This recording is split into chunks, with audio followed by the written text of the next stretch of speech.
नमस्कार, मी विजया डोळे आदिनाथ ज्योतिष चॅनल आपलं सहर्ष स्वागत करत आहे।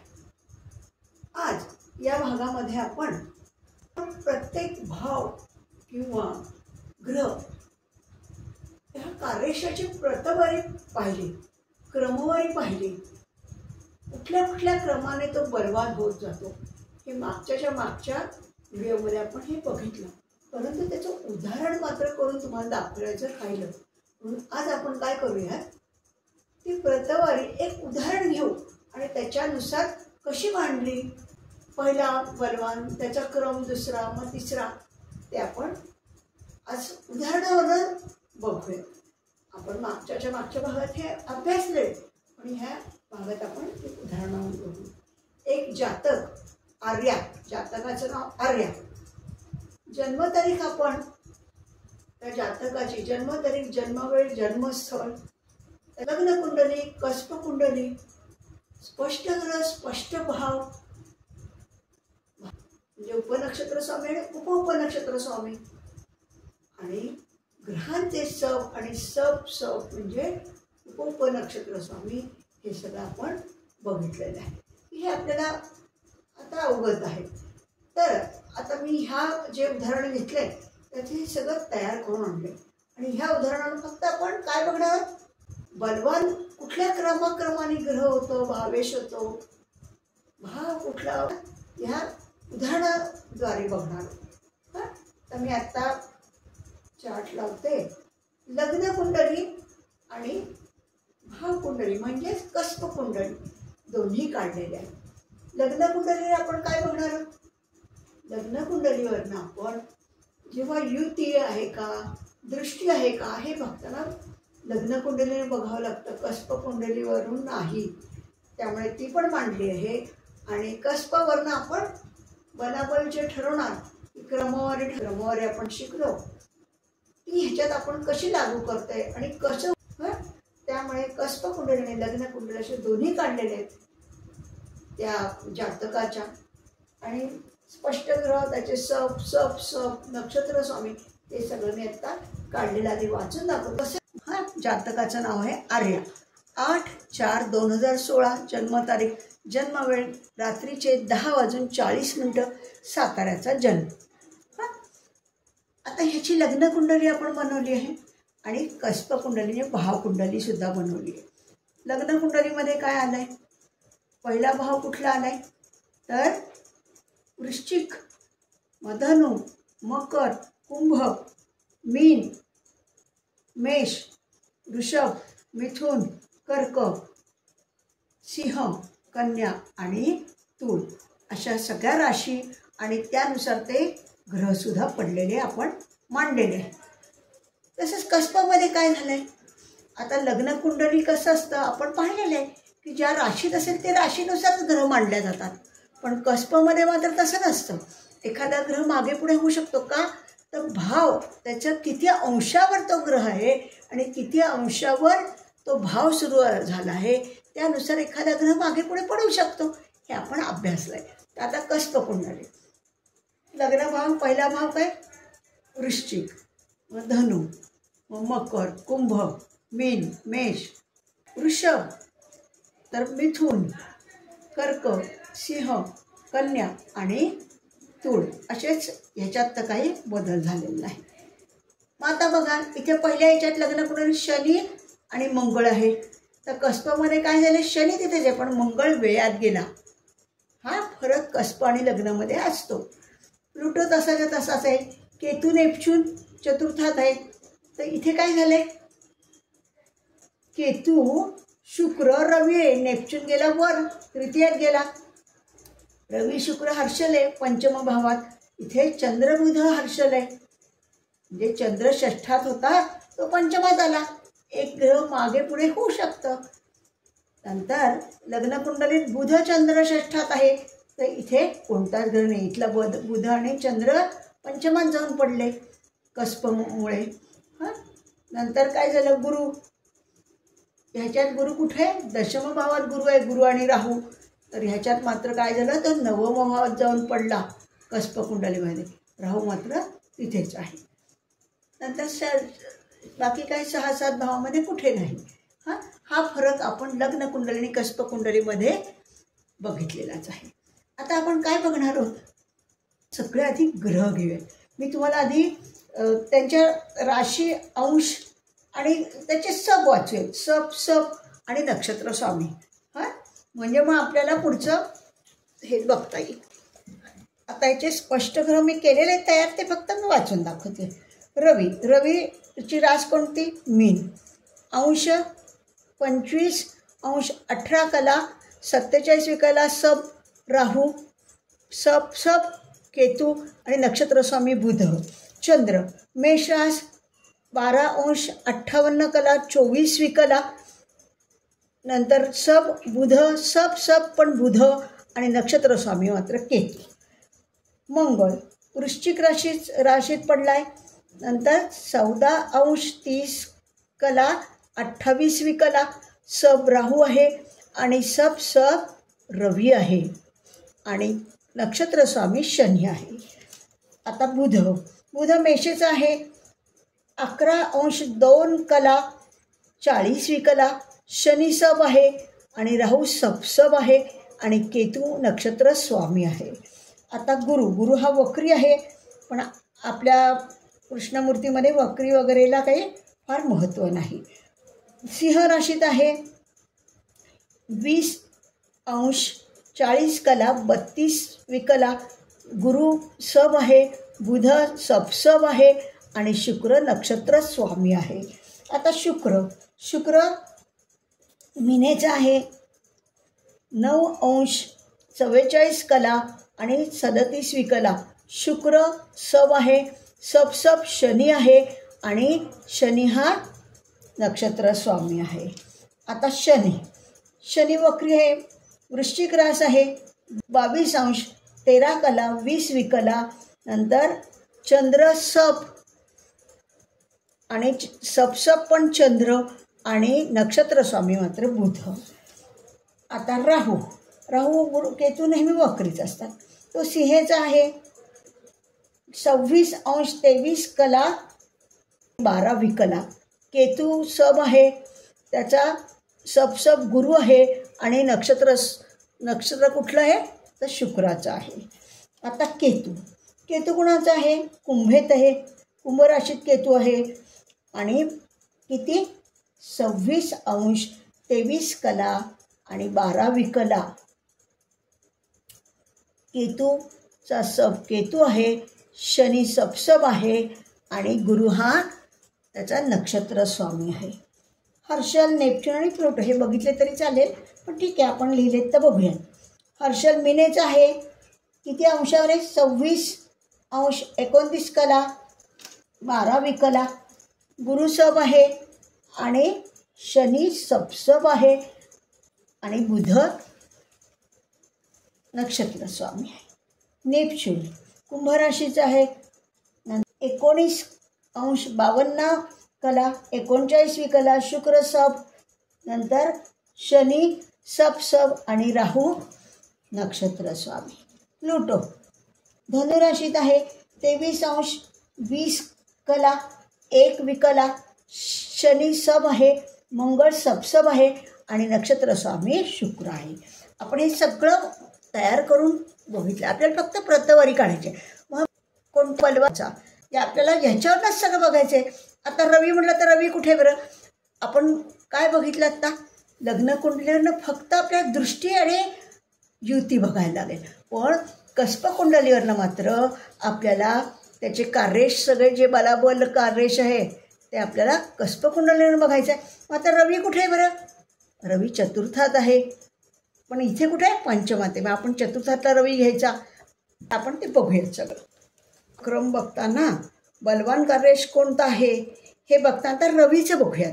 पण पहिल्यांदा काय बघतो आपण? पहिला नियम काय आहे आपला?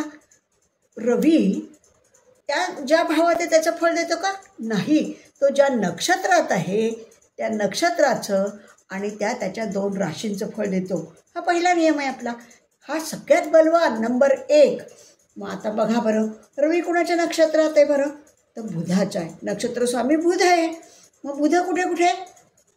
बुध आहे 5 बुध 5मध्ये आहे, 8मध्ये त्याची रास आहे आणि 5, 8 आणि 11मध्ये दुसरी रास आहे. मिथुन आणि कन्या रास ही बुधाची आहे. मग बुधे आधी कुठे स्थित आहे तर पंचम भावात. म्हणून 5, 8 आणि 11 हा बलवान कार्येश. रवी सगळ्यात पहिल्यात कुणाचा बलवान कार्येश झाला तर 5, 8, 11चा कार्येश झाला. त्याच्यानंतरचं दुसरं काय आहे की रवी बघतोय तो ज्या भावात आहे रवी तो आणि त्याचे तो जिथे असेल तिथे आणि त्याच्या 2 राशी जिथे आहेत त्याचं फळ देईल. आता हा रवी कुठे आहे चतुर्थात, म्हणजे 4चं फळ देईल आणि त्याच्या 2 राशी नाही आहेत. रवी आणि चंद्राला एकच रास आहे, रवीची सिंह आणि चंद्राची कर्क. मग आता रवीचं कुठे कुठे कार्यशील 4 आणि त्याची रास इथे पडली आहे दशमात, 4 आणि 10चा कार्यश हो की नाही. पण तो एकटाच आहे का नाही, तो शुक्र आणि केतू पण आहे त्याच्याबरोबर. मग शुक्र आणि केतूचं पण तो फळ देईल की नाही. शुक्रचं काय फळ देईल तो सप्तम भाव. हे दुसरी शुक्र 4 तर आपण लिहिलेलाच आहे इथे हो की नाही. मग 7 आणि शुक्र कोणाचं फळ देईल 4, 7 आणि 12चं फळ देईल.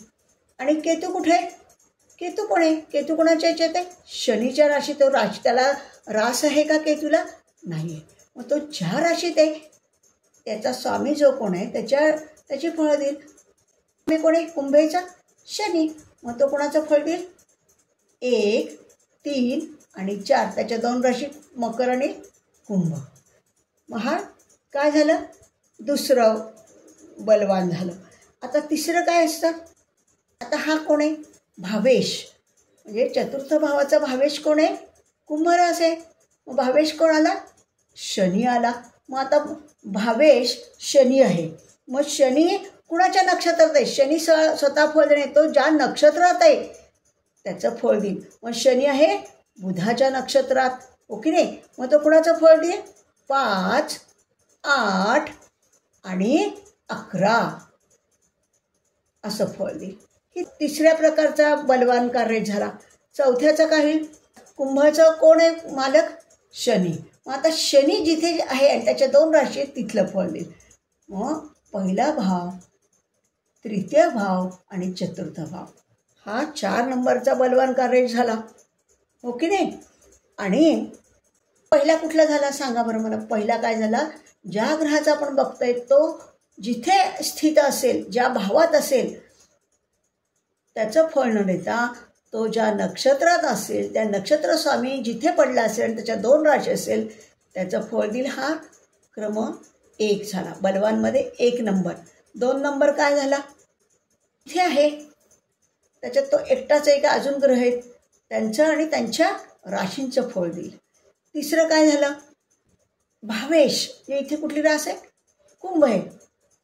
कुंभ म्हणजे शनी जिथे पडला आहे तो शनी ज्या नक्षत्रात आहे त्या नक्षत्राच्या 2 राशी आणि याचं फळ देईल. शनी पडला आहे बुधाच्या याच्यात म्हणून 5, 8, 11चं फळ दिलं.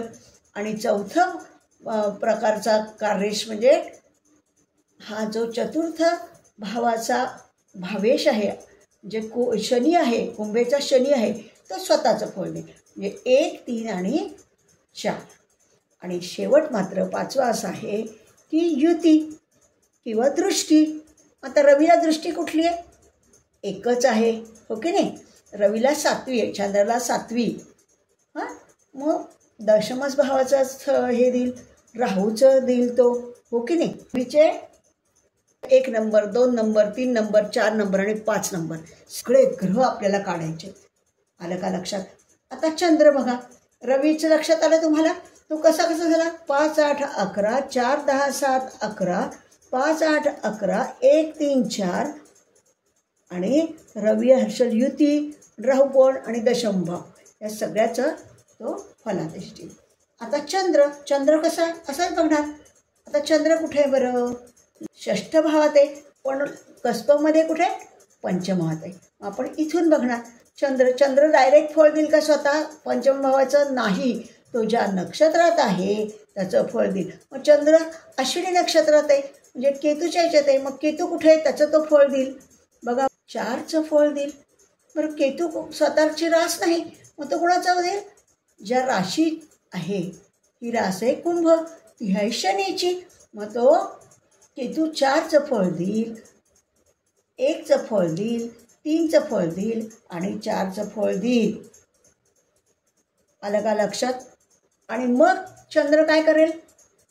स्वतःचं फळ देईल, पंचम भावाचं फळ देईल, नवम भावाचं फळ देईल आणि बुध हर्षल त्याच्याबरोबर आहे. आलं का लक्षात? त्यामुळे बुध हर्षलचं सुद्धा फळ देईल. म्हणजे बुध हर्षल 5, 8 आणि 11 ह्याचं पण तो फळ देईल. कुठला? पंचमेश कोणती रास आहे? मीन रास आहे. मीन रास कोणाची? गुरुची आहे. मग गुरु कुठं आहे? गुरु नवमात आहे. पण गुरु कुणाच्या नक्षत्रात आहे त्याचं फळ देईल. तर गुरु कुणाच्या नक्षत्रात आहे बरं? गुरु आहे शुक्राच्या नक्षत्रात. मग तो काय करणार? आधी 4 बरोबर आहे, नंतर कुणाचं फळ देईल? 7 आणि 12 आणि नंतर चौथ्या ह्याला काय करेल? गुरु 9, 2 आणि 5 हे झालं. म्हणजे 1, 2, 3, 4 ह्या बलवान कार्यक्षमध्ये ठरलं. मग आता गुरु हा बरं युतीत आहे का? कुठे नाही. हां, मग आता गुरु हा युतीत आहे का? तर राहू पण युतीत नाही आहे बरं का, तो राहू असला तरी. त्यामुळे काय करेल? गुरुच्या दृष्टी कुठल्या असतात? गुरुच्या 3 दृष्टी असतात, पंचमदृष्टी, सप्तमदृष्टी आणि नवमदृष्टी. दृष्टी बघताना आपण लग्न कुंडलीवरनं बघतो. मग सांगा बरं, गुरुची दृष्टी पंचम भाव कुठला झाला? 1, 2, 3, 4, 5 धनस्थानावर दृष्टी आहे, 6 चतुर्थ भावावर, नंतर आणि 9वी दृष्टी षष्ठ भावावर आहे. जे अशा 3 दृष्टी आहेत, धन, चतुर्थ आणि षष्ठ भाव ह्या गुरुच्या आहे. मग ह्याच्या पण तो फळ देईल. आता मंगळ पडला वेळात, हां, त्याचं फळ देईल का? अजिबात नाही. मंगळ ज्या नक्षत्रात आहे त्याचं फळ देईल. तो शनीच्या नक्षत्रात आहे. मग आता तो कोणाचं फळ देईल? 1, 3 आणि 4. बरं, 1, 3 आणि 4. मग आता मंगळ स्वतः त्याच्यात आहे. इथं कुठला ग्रह आहे का? नाही. मग मंगळ स्वतःच्या 2 राशीचा आणि त्या स्थानाचं देतो फळ. मग 2 राशी कुठे आहेत त्याच्या? 1 म्हणजे मंगळ कुठलं फळ देईल? 12, 1 आणि 6. हा दुसऱ्या प्रकारचा हे झाला बलवान. 6, 1, 12 हो की नाही. आता तिसरा कुठला असतो? भावेश. वेळाचा भावेश कोण आहे? शुक्र आहे. मग शुक्र ज्याच्या नक्षत्रात आहे तो नक्षत्र स्वामीचं फळ देईल, ज्या नक्षत्रात आहे. मग शुक्र कुठे आहे बरं? शुक्र कुणाच्या ह्याच्यात आहे?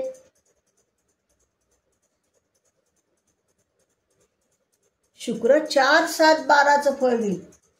कितीचं? 4 इथे आहे, 7 आणि 12चं फळ देईल. आणि त्याच्यानंतर शुक्र पुन्हा ज्या राशीत आहे त्याचं फळ देईल. ते 4, 7, 12चंच फळ देईल. हां, आणि मंगळ मात्र कितीचं फळ देईल? 1, 6 आणि 12 याचं फळ. मंगळ स्वतःचं फळ ते देईल. आणि युतीत वगैरे तो कुणाच्या नाही. मंगळाला कोणत्या दृष्टी असतात? 3 दृष्टी असतात. आता ती दृष्टी आपण लग्न स्थानावरनं बघणार. आता मंगळ कुठे बघा बरं याच्यात? मंगळ इथे. त्याची तिसरी दृष्टी असते. 1, 2, 3 म्हणजे तृतीय दृष्टी. नंतर 4, 5, 6, 7 सप्तमावर दृष्टी. आणि तिसरी दृष्टी 10वी असते. 8, 9 आणि 10 दशम भाव. म्हणजे मंगळ दृष्टीने कुठे बघतो? मंगळ 3, 7 आणि 10 ही त्याची दृष्टीची स्थानं झाली, भाव झाले. हां, म्हणजे रवी, चंद्र, मंगळ हे कुठल्या कुठल्या पर्यावरणाने कुठल्या कुठल्या स्थानाचे कार्य झाले हे आपण आता बघितलं. आपण रवी, चंद्र, मंगळ जसं बघितले तसे आता इतर ग्रह बघणार आहोत. फक्त आता मी तुम्हाला हे समजावून नाही सांगणार, फक्त पटपट सांगते. म्हणजे आता बघा, राहू, मंगळानंतर राहू येतो. राहूचं बलवान कार्य कोणत्या नक्षत्रात? शुक्र. म्हणून 4, 7, 12. दुसऱ्या ह्याच्यात काय येणार? राहू जिथे पडलाय तिथे येईल आणि हे 4, 7, 12 आला. नंतर तिसरा कोण आहे? रवी. रवी म्हणून 5, 11, 5 आणि 8. त्याच्यानंतर रवी चौथा काय आहे? रवी कुठलं हे तर रवी आहे. मग रवी कुणाकुणाचं कार्य झालं आधी? रवी कुणाचा कार्यश आहे? 4 आणि 10चा कार्यश आहे. आणि दृष्टीने कुठे झाला तर राहूची दृष्टी एकच. आपण लग्न कुंडलीने बघतो म्हणजे 4चा कार्यश झाला. आता गुरु बघूया. गुरु स्वतःचं फळ देईल का? गुरु कुठे आहे बरं? 9 भावात आहे. मग तो शुक्राचं फळ देईल. त्याचं नक्षत्र स्वामी शुक्र आहे म्हणून बलवान शुक्र. 4, 7, 12. ओके नाही? 4, 7 आणि 12. नंतर गुरु स्वतःचं फळ दिलं. 9, 2 आणि 5चं फळ दिलं. तिसऱ्या ह्याच्यात काय केलं? कोणी भावेशचा भावेश कोणी? चंद्र आहे. ओके नाही? मग चंद्र ज्या नक्षत्रात आहे त्याचं फळ देईल तो आहे केतूच्या ह्याच्यात म्हणून 9, 12, 1, 3, 4चं फळ दिलं. नंतर आहे भाग्येश कोण आहे? चंद्र आहे. मग आता चंद्र स्वतःचं फळ देईल. 9 आणि 5चं फळ दिलं. आणि दृष्टी 2, 7, 6 म्हणजे गुरुची दृष्टी किती असते? 5, 7 आणि 9. मग गुरुच्या तशी दृष्टी किती झाली? 1, 2, 3, 4, 5 धनस्थान, 6, 7 चतुर्थ स्थान आणि षष्ठ स्थान यांचं कार्य झालं. आता शनी बघा. शनी स्वतःचं फळ देईल का? नाही. शनी कुठे आधी? पहिल्या भावात आहे. मग शनी कोणाच्या नक्षत्रात आहे? बुधाच्या ह्याच्यात म्हणून बुध 5, 8 आणि 11चं फळ देईल. नंतर दुसऱ्या ह्याच्यात शनी जिथे आहे त्याचं फळ देईल. 1, 3, 4. शनी पहिल्या भावात आहे. त्याच्या दोन्ही राशीत तृतीय आणि चतुर्थात आहे. तिसऱ्यांदा काय करेल? तो भावेश कोण आहे? मंगळ आहे. मंगळ कुणाच्या नक्षत्रात आहे? शनीच्या नक्षत्रात आहे म्हणून तो शनीचं फळ देईल. मग शनी 1, 3, 4. शनी पहिल्या स्थानात आणि त्याच्या 2 राशी तृतीय आणि चतुर्थात आहे. त्याच्यानंतर चौथी बलवान काय? तर मंगळ. मग मंगळ जिथे आहे तिथे आता फळ देईल. मंगळ कोणाचं फळ देईल? 12, 1 आणि 6. आणि दृष्टी आता बघा लग्न कुंडली दृष्टी मंगळ कुठे? पहिल्या 3, 7, 10.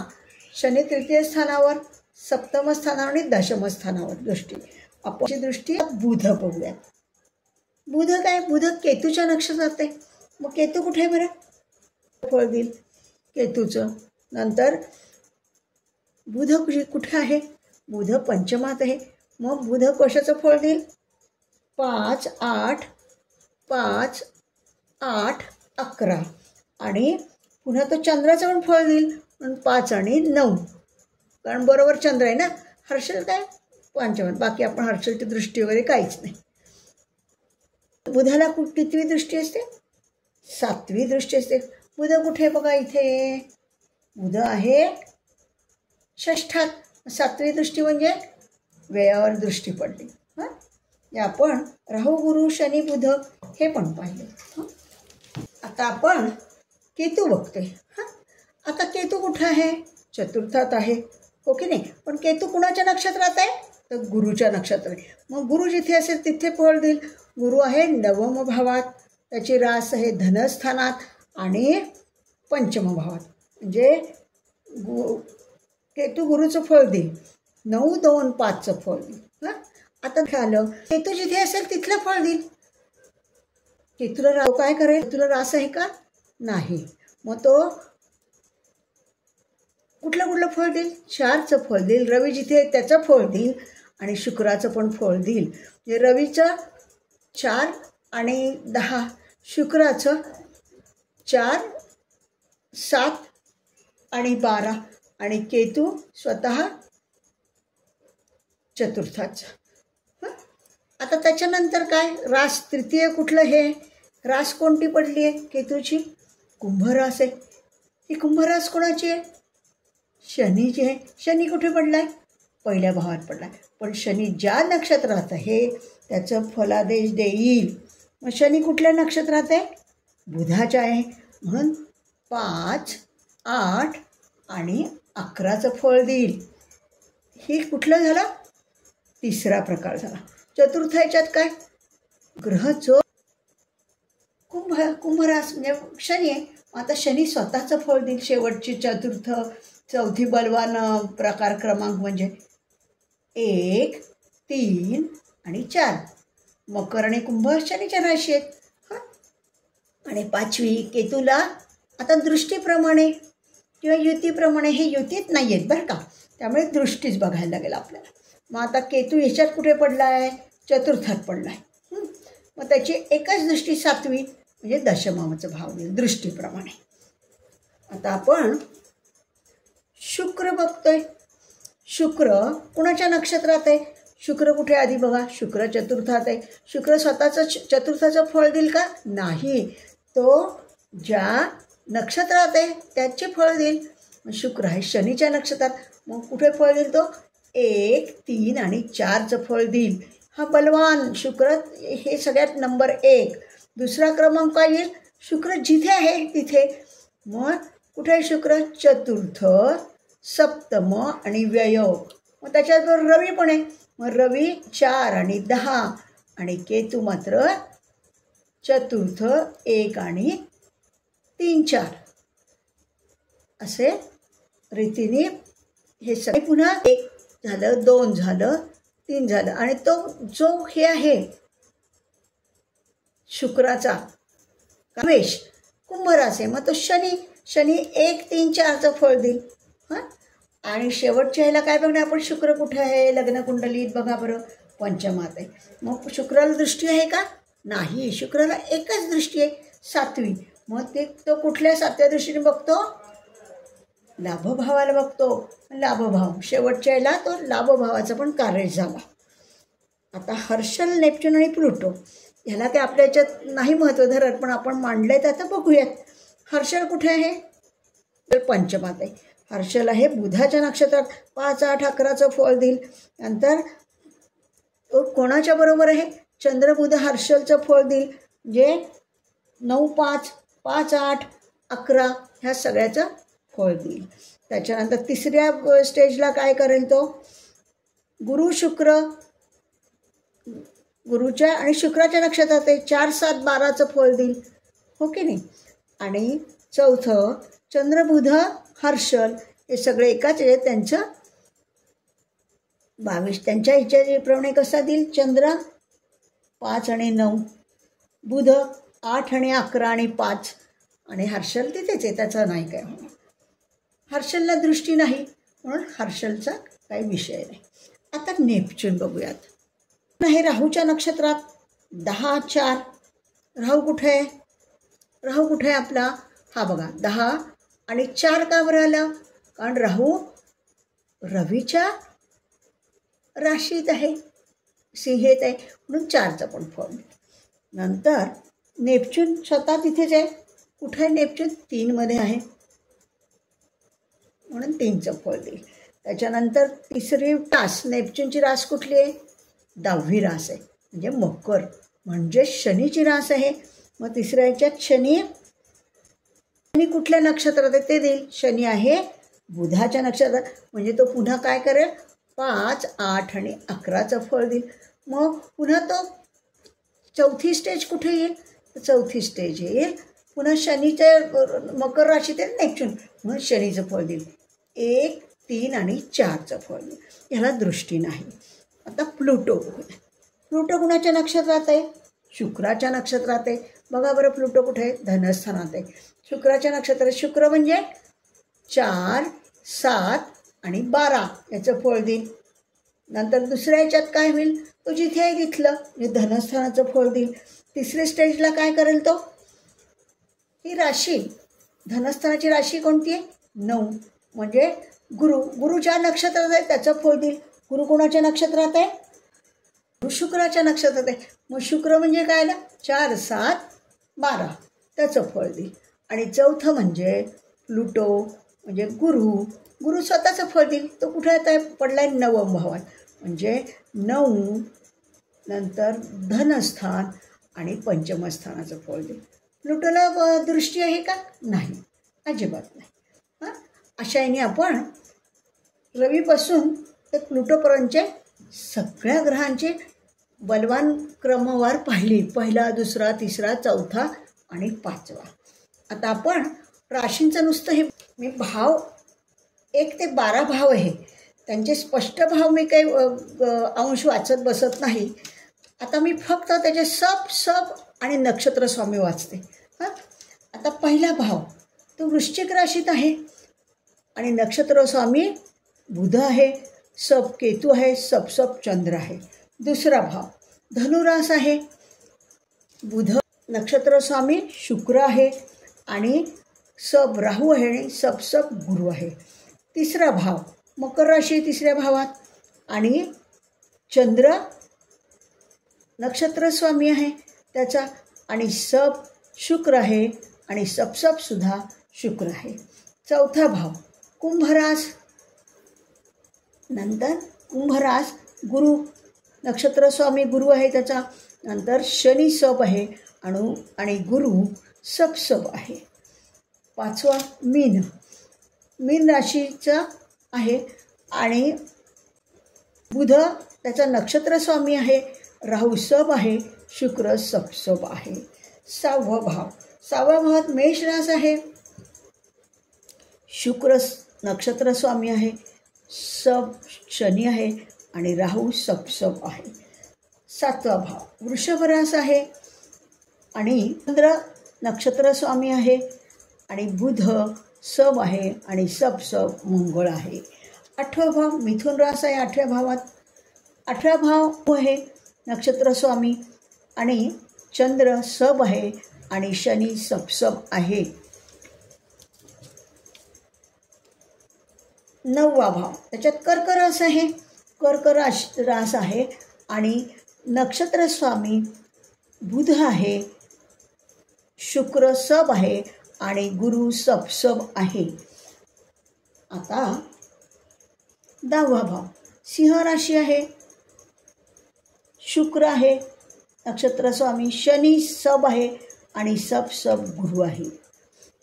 नंतर 11वा भाव कन्या रास आहे 11व्या भावात आणि मंगळ नक्षत्र स्वामी आहे, राहू सब आहे, शुक्र सब आहे. 12वा भाव तुळ रास आहे, गुरु नक्षत्र स्वामी आहे, शनी सब आहे, राहू सब आहे. हां, आपण हे सब आणि नक्षत्र हे बघितलं. आता आपण हे कसं बघायचं, ह्याची प्रतवारी काढताना आपल्याला कसं करावं लागेल. आपण आता सगळ्या ग्रहांची प्रतवारी काढली, बलवान पहिला, दुसऱ्या क्रमवार, तिसरा क्रमवार, चौथा क्रमवार आणि 5व्या क्रमवार. तर आपण काय भावावरनं काय बघतो, घटना कुठली घडेल, कुठल्या घटनेसाठी कुठला भाव पाहिजे हे आपण मागच्या याच्यात शिकलो. त्यासाठी समजा आपल्याला पहिला भाव आहे, स्वभावाचं पहिल्या भावावरनं आपण बघणार आहोत तर त्याचा सब बघणार. मग केतू आत्ता आपण सगळे बघितले ना, केतू कुठल्याचा कार्य झाला बरं, ते सगळे बलवान कसे कार्य झाले, पहिला दुसरा प्रतवारी, तिसरा क्रमवार, चौथा क्रमवार, 5वा क्रमवार, तसं केतूचं आपण ते बघून ते क्रमवार मांडणार. हां, तसं धनस्थानाचं पण राहू हे जे आहे हे आपण सगळे ग्रह आधी बघितलेले आहेत, कसे बलवान झालेत क्रमवार. हां, तर ह्याच्या पुढे जो सब असेल तो आपण त्याच्यात बघणार आणि त्याची क्रमवारी तशी मांडणार. आता पंचमावरनं आपण काय बघतो, संतती बघतो. मग पंचमाचा कोण आहे बरं, सब राहू आहे. मग राहू कशाचा कार्य झाला हे आता आपण आत्ता बघितलं, रवीपासून प्लुटोपर्यंत त्याच्यात राहू बघायचा, कुठल्या प्रतवारीप्रमाणे तो कार्यश आहे ते बघायचं आणि त्यानुसार फलादेश द्यायचा. हां, सप्तम भाव समजा बघितला, विवाहासाठी कुठला आहे बरं, बुध आहे सब. मग बुधाचा रवी ते प्लुटोमधलं बुध काढायचा, तो 1 2 3 4 5 कुठल्या क्रमवारी बलवान आहे त्यानुसार बुधाची स्थानं मांडायची. आलं का लक्षात. म्हणजे या भावावरनं आपण फक्त सब बघायचा भावाचा आणि आपण जे ग्रह सगळे शिकलो आता क्रमवारी ते त्याच्यानुसार आपण पुढे बघायचं. आलं का लक्षात. हां, आता मी हा एक चार्ट असा लावला आहे की साधारण सगळे भाव आहे, एक भावापासून पहिल्या भावापासून 12 भाव, ह्याचे जनरल कार्यश कसे झालेत ते मी मुख्य कार्यश कसे आहेत ते मी ह्याच्यात मांडलेत, बाकी काहीच नाही. हा एक चार्ट आपला बघून घ्या. पहिल्या भावाचं कार्यश ग्रह कुठले, मंगळ गुरु शनी. दुसऱ्या भावाचे गुरु केतू, तिसऱ्या भावाचे मंगळ शुक्र शनी, चौथ्या भावाचे रवी चंद्र मंगळ बुध गुरु शुक्र शनी राहू आणि केतू सगळे जवळजवळ होतात. पंचम भावाचे रवी चंद्र बुध गुरु शनी आणि केतू. षष्टम भावाचा मंगळ, सप्तम भावाचा गुरु शुक्र राहू, अष्टम भावाचा रवी बुध शनी, नवम भावाचा चंद्र गुरु आणि केतू, दशम भावाचा रवी राहू, 11व्या भावाचा लाभ भावाचा रवी बुध शनी आणि 12व्या भावाचा मंगळ गुरु शुक्र राहू. हे भावाचे कार्य असे मांडून घेतलेत आपण. आज आपण सगळे ग्रह आणि भाव यांचे कार्येश कसे कसे क्रमवार होतात ते आपण एक उदाहरण घेतलं. 8/4/2016 रात्री 10:40 मला वाटतं आणि साताऱ्याचा जन्म ह्याचं आपण सगळे कार्येश काढलेले आहेत. म्हणजे प्रतवारी कार्येश कसे काढायचे हे आपण ह्या उदाहरणात बघितलं. आणि घटनेसाठी आपल्याला भाव लागतात, हो की नाही. 1 ते 12 भावामध्ये जी घटना आपल्याला बघायची असेल, विवाहाची असेल तर सप्तम भाव बघणार. आपण मागच्या भागात हे पाहिलेले सप्तम भावाचा कशा कशाचा कार्येश आहे, तो विरोधी भावांचा कार्येश आहे का पोषक भावांचा कार्येश, हे सगळं मागच्या याच्यात पाहिलं. मग ते भाव आपण एकदा ग्रह रवी ते प्लुटो बघितलं कार्येश. मग भावाचा तक्ता आपण लावला आणि भावामध्ये जो असेल तो कशा कशाचा कार्य होतं हे आपण सगळे रवी ते प्लुटोत पाहिले. त्यामुळे अशा दृष्टीने आपल्याला सगळे विरोधी भाव आणि पोषक भाव काढता येतात. तर आज आपण उदाहरणावरनं कशी प्रतवारी करायची, बलवान कार्येश कसे कसे क्रमाने येतात हे आपण अभ्यासलं. आपण मागच्या ह्याच्यात अभ्यासलंय पण आज उदाहरणावरनं अभ्यासलंय. कसं आपण मांडू शकतो, मांडायला पाहिजे हे आपण आज सविस्तररित्या पाहिलं. आपण हा भाग इथेच संपवत आहोत. धन्यवाद. सगळ्यांनी लाईक आणि सबस्क्राईब केलंच असेल याची मला पूर्ण खात्री आहे. आणि हा भाग मी इथेच संपवत आहे. धन्यवाद. खूप खूप आभार.